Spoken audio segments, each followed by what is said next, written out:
Hey guys, I'm sorry I can't be here with you today. I'm a little sick from getting the second vaccination, but I still want to help you guys out with this lab. So let's look at it together and we can do it together.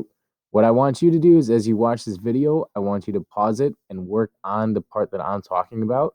Once you finish that part, then press play and keep going. So it's like a stop and go kind of thing. So, in this lab, what you're going to be doing today is you're going to be writing your post or your pre-lab. Your pre-lab is going to include the title, purpose, descriptive list, hypothesis, and procedure. So let's take a look at the title. The title is probably the easiest part. So what I want you guys to do is go ahead and just press enter until you're on a new page. You're going to start with your title. I like to make my title right in the middle. I like to bold it, maybe make it a little bit bigger. And so this is where your title is going to be. Your title is literally just the name of the lab. So that's the easy step. The next part, I'll press enter, go back to the left, unbold it. Maybe I'll keep it bolded. The next part is going to be your purpose. So what I want you to do is just write down purpose. What is the purpose of the lab? How do you know? Well, what you need to do, you need to scroll up here. You need to read the lab information. So what's my problem? Well, what we're trying to figure out is, how do catalysts affect a chemical reaction? A catalyst is something you add to a chemical reaction to change the outcome or to make the process happen in a different way. So you guys are going to see what happens when we add a catalyst to this chemical reaction. So the purpose of this lab is going to be the problem and the procedure. What are you doing in this lab? Basically, we're trying to figure this out right here. This is our purpose. Okay, so you'll go in, you'll type out your purpose, and then you can move on to the next one. The next one is the descriptive list. Your descriptive list includes an independent variable, a dependent variable, and your constants. And this is something you've been talking about for 2.5 years now. So you should be pros at it, but I'll go over it. So I'm going to type out descriptive list. And then what I like to do is I like to label everything. So I like to do independent variable as IV, dependent variable as DV, and then constants as C. You can do it however you want, but this is just the way that I like to do it. So again, to determine these three things, what you're going to want to do, just to jog your memory, is go to the PDF that's right here on Google Classroom where it says writing lab reports. And here you can also read about the purpose before if my explanation didn't make too much sense here. But your descriptive list, it tells you what a dependent variable is, what an independent variable is, and what a constant is. So the dependent variable is what you're measuring. How do you know what you're measuring? Well, you just look at your lab and you read the procedure right here. So what you're going to be doing is you'll be using tongs and you'll hold a sugar cube over a candle flame for 30 seconds and make some observations. Then you're going to rub ashes on the second sugar cube and you're going to do the same thing. So what you're measuring is basically your observations. How does the sugar cube react before and after? So what before you put the ashes on and after you put the ashes on. So your dependent variable, what you can say, is something along the lines of how a sugar cube reacts or how a sugar cube melts over fire. Something like that, however you want to word it. The independent variable, says it right here, is what you manipulate or change. So what are we changing in the lab? The only thing that we are changing in this lab is what we're putting on the sugar cube. In this case, we don't put anything on the sugar cube. In this case, we put ashes on the sugar cube. So that's what we're changing. That is our independent variable. So you'll write that down here as well. The last one is your constant. Constants are the things that you don't change. And again, it says that on the PDF right here. Variables that need to be kept the same. So how do I figure out what those are? Again, I just read through the procedure.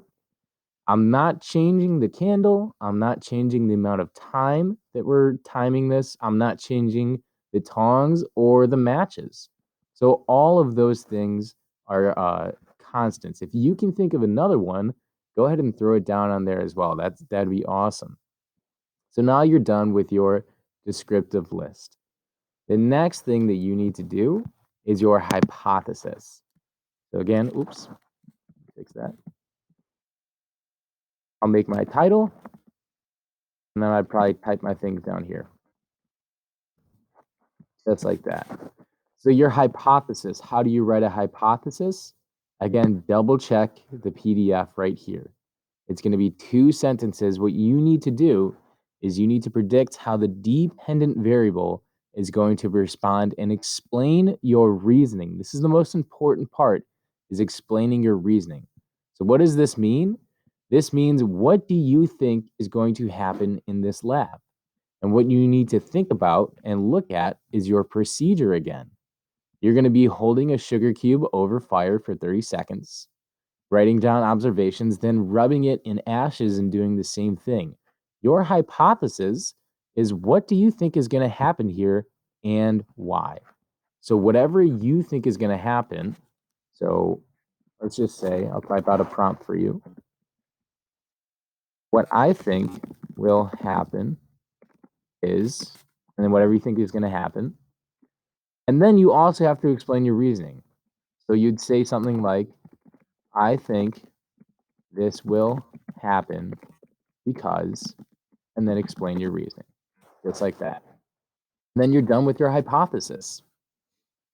The next step is the procedure. The procedure is where I ask you to draw it out. And the reason why I ask you to draw it out is because if you read through the procedure and you draw it out, you're going to draw it in a way that makes sense to you, so that when you do the lab, you'll know exactly what you need to do. So you don't have to toil over reading through the procedures. It'll make sense. So what I need you guys to do is look at your procedure, and just like we did with the last lab, on a piece of paper or even on your computer, you can use the drawing function here. Draw out the procedure, steps 1, 2, and 3. When you're done drawing it out, all you need to do is post an image of it right here, and then you're done. You can also just insert a drawing if that's easier for you. That's totally fine with me as well. Okay? And that's just it for the procedure. So, last one here, I believe. Evidence. Your evidence is going to be in a sentence format. You do not need a data table here. So, all I need you guys to do for your evidence is to label it like this. And then what I want you to do is, because you're burning 2 sugar cubes, I would like you to label it like this. Sugar cube 1, and then you put your observations here. And then sugar cube 2. And you'll put your observations down here as well. Okay, so when the lab comes, when you're burning the sugar cubes, you will put your observations here and here. Okay. The rest of this lab is something you will do after.